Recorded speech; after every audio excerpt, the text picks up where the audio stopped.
Hi, my name's Phil. I like to talk about politics.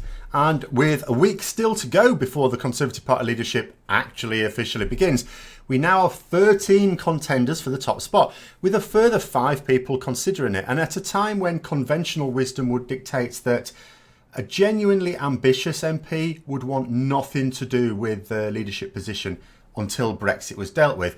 Why are there so many going for it? Now, there are already calls for some of the contenders, the no-hopers as we might call them, to drop out due to the need to confirm a new leader quickly. The number putting themselves forward has been described as ridiculous by other MPs. The reason is that the contest works by eliminating just a single candidate each round. So if you have 13 candidates and there is still time for more to come forward, then it would take 9 rounds of voting to get it down to the 2 candidates who then have to be put forward to the wider party membership. In fact, if a ballot round means that the last 2 are tied on votes, which has happened before, it doesn't eliminate them both. You just run the round again. So in theory, it could take more than 9 rounds to get it down to the 2 needed.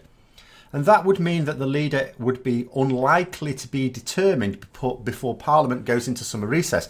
And in that situation, Theresa May would still be Prime Minister throughout summer because Parliament decides who the Prime Minister is.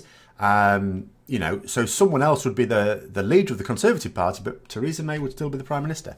They couldn't be confirmed as Prime Minister until September when Parliament sits again.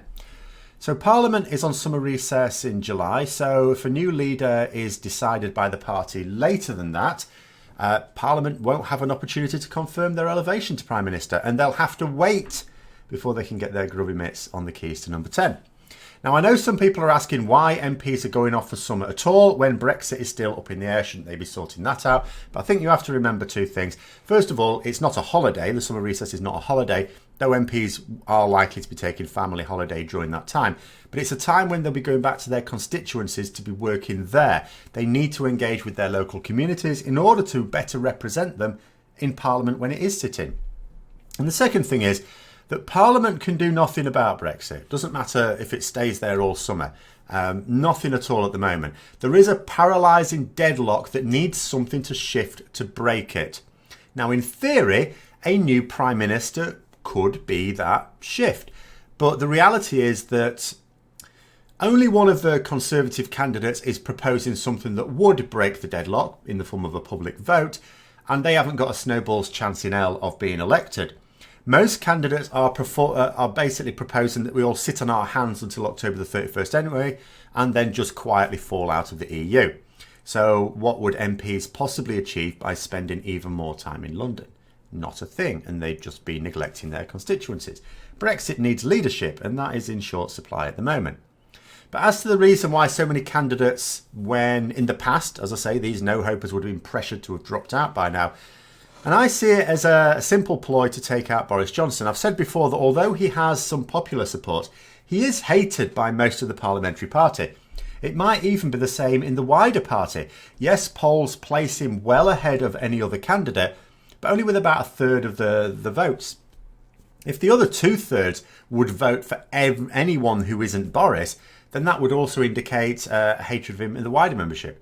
But I don't know that because I've not seen any polls that actually target that specifically.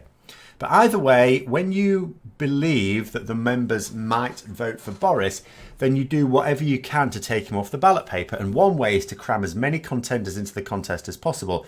So it takes months, but maybe hints that people could drop out if Boris is eliminated from the contest. And there are some who want Mr. Johnson taken out because they hate him. But there are also many others that want him taken out, not because they personally would have a big issue, but because they know he's too divisive a figure in the party. Despite everything, there are MPs who think that the right candidate can absolutely bring the party together, heal the divisions, and for continued electoral success, that's exactly what they need. And whoever that candidate is believed to be, and I don't believe there is one, but it is most definitely not Boris Johnson. And the reason there are permitted to be so many candidates is because you only need 2 MPs to nominate you. So there could, in theory, with just over 300 Conservative MPs, be about 100 leadership hopefuls. Now, we're not going to have that, but there is a feeling that we could get up to 18 by the end of the week. And, you know, those who back Johnson, as well as those who want to get it over and done with, either way, will be calling on most of them to back out so that a new Prime Minister can be confirmed before the end of the month, ideally, certainly before Parliament buggers off for summer. But those who are desperate to avoid a Boris-led Parliament will probably be urging them to stay until the contest officially eliminates them. And there is already a push to change the rules. Senior members of the party are meeting today to discuss whether or not they should require candidates to have more backers before being allowed into the contest. For example, if it were the case that you needed 10 Conservative MPs to back you before you could go in, we wouldn't have this many candidates. They have promised to give their decision tomorrow, so we'd find out then. And that decision may also be an indicator of the real reason for it all. So if the number of candidates is a deliberate ploy by the majority of Conservative MPs to frustrate Johnson, then they are probably going to make it clear to the senior executive of the 1922 committee that they don't want the rules changing. But if it's genuinely that just lots of MPs fancy a crack at it, either for now or to raise their profile for later, then the rules probably will change because, if we're honest, objectively, it is a bit of a farce. And another quote I saw from a pro-EU Conservative MP who queried the effect of the contest from a large influx of members that the party has received in the last year from former members of extreme right-wing parties such as UKIP and the BNP. I had to laugh when he said, I would ask people to reflect upon where this takes us with our representational democracy. But it also made me wonder, in the Labour Party, you can't vote in the leadership contest unless you've been a member for a full year. I'm pretty sure that's the rule. You have to have been a member for a full year.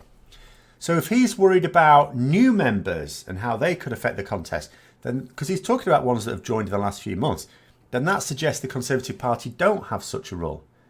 I couldn't find such a rule when I tried to look it up.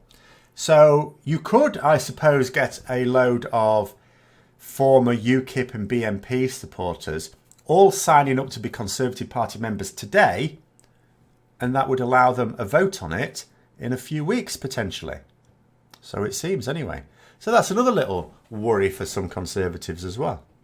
But anyway, those are my thoughts on the reason we have so many candidates there. We'll find out, I suppose, tomorrow if there's going to be allowed to be that many. And if so, well, we'll just have to see as the contest goes on if they can be persuaded to back out if they're not getting many votes, or if they keep up with it just to piss off Boris. So I hope you found the video interesting. If you did, don't forget to click the like button and subscribe for further content. Until next time, I'll see you later.